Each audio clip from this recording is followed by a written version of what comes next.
യേശുവിൽ സ്നേഹമുള്ളവരെ, ശക്തമായൊരു ആത്മീയ പോരാട്ടം ആരംഭിക്കുവാൻ സമയമായി.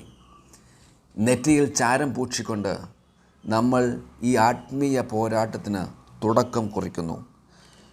പ്രാർത്ഥനയുടെയും പരിത്യാഗത്തിൻ്റെയും തപസ്സുകാലം അല്ലെങ്കിൽ നോമ്പുകാലം ഈ പോരാട്ടത്തിലേക്ക് നമ്മെ ക്ഷണിക്കുന്നു.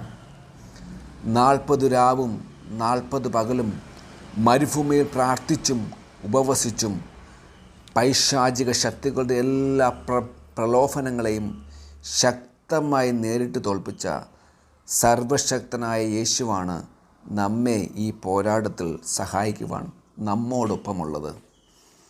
മരുഭൂമിയിൽ യേശുവിന് 3 ശക്തമായ പ്രലോഭനങ്ങൾ നേരിടേണ്ടി വന്നു. ഒന്നാമതായി ഈ ലോക വസ്തുക്കളോടുള്ള ആസക്തി, രണ്ടാമതായി അമിതമായ അധികാരമോഹം, മൂന്നാമതായി അഹങ്കാരം. ഈ 3 പ്രലോഭനങ്ങളെയും ഈശോ പ്രാർത്ഥന കൊണ്ടും ഉപവാസം കൊണ്ടും ദൈവവചനം കൊണ്ടും തോൽപ്പിക്കുന്നു. നമ്മുടെ ജീവിതത്തിലും ഇത്തരം പ്രലോഭനങ്ങൾ പല രൂപത്തിലും ഭാവത്തിലും കടന്നു വരാറുണ്ട്. ഉദാഹരണമായി പണത്തിനു വേണ്ടിയുള്ള അമിതമായ ആസക്തി, ചില വസ്തുക്കളോടുള്ള അമിതമായ ആസക്തി, അമിതമായ അധികാരമോഹം, അഹങ്കാരം, അസൂയ, ജഡിക ആസക്തികൾ, ലിസ്റ്റ് അങ്ങനെ പോകുന്നു. ഇതിനെയൊക്കെ എതിർത്ത് തോൽപ്പിക്കണമെങ്കിൽ ശക്തമായ പ്രാർത്ഥനയും ഉപവാസവും അത്യാവശ്യമാണ്.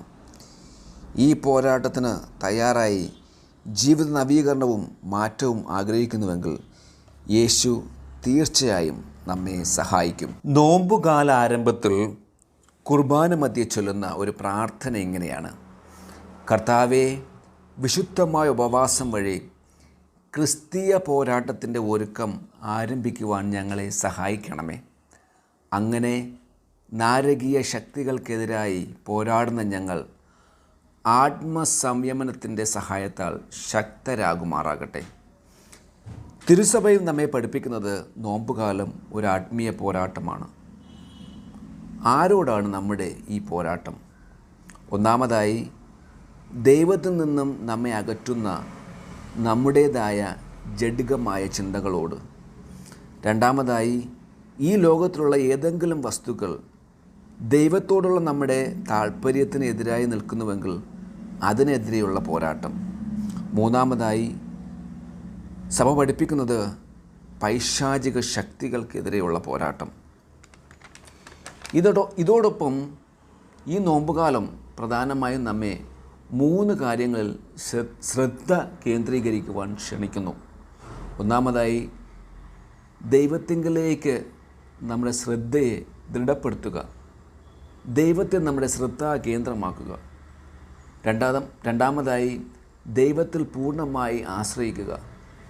മൂന്നാമതായി നമ്മുടെ പാപങ്ങളെ ഓർത്ത് മനസ്തപിച്ച് കുമ്പസാരത്തിലൂടെ പാപങ്ങൾ ഏറ്റുപറഞ്ഞ് നമ്മുടെ ആത്മീയ ജീവിതം ശക്തിപ്പെടുത്തി പ്രലോഭനങ്ങളെ അതിജീവിച്ച് ജീവിതത്തിൽ നല്ല മാറ്റങ്ങൾ കൊണ്ടുവരിക. നമ്മുടെ ജീവിതം നവീകരിക്കുന്നതിന് ഈ നോമ്പ് കാലത്ത് നമുക്ക് നല്ല തീരുമാനങ്ങൾ എടുക്കാം.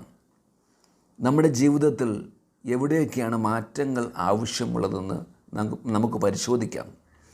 പ്രാർത്ഥനയിലൂടെയും ബൈബിൾ വായനയിലൂടെയും ഉപവാസത്തിലൂടെയും കാരുണ്യ പ്രവൃത്തികളിലൂടെയും നമ്മുടെ ദുരാശകളെ നിയന്ത്രിച്ച് തോൽപ്പിക്കാം. ഈ നോമ്പുകാലം വിശുദ്ധിയുടെ നാളുകളായി മാറട്ടെ.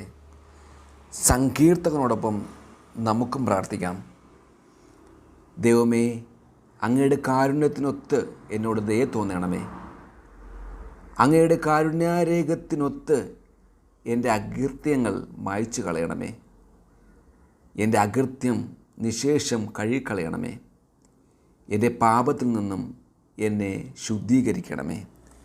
കർത്താവേ, ഞങ്ങളുടെ അകൃത്യങ്ങൾ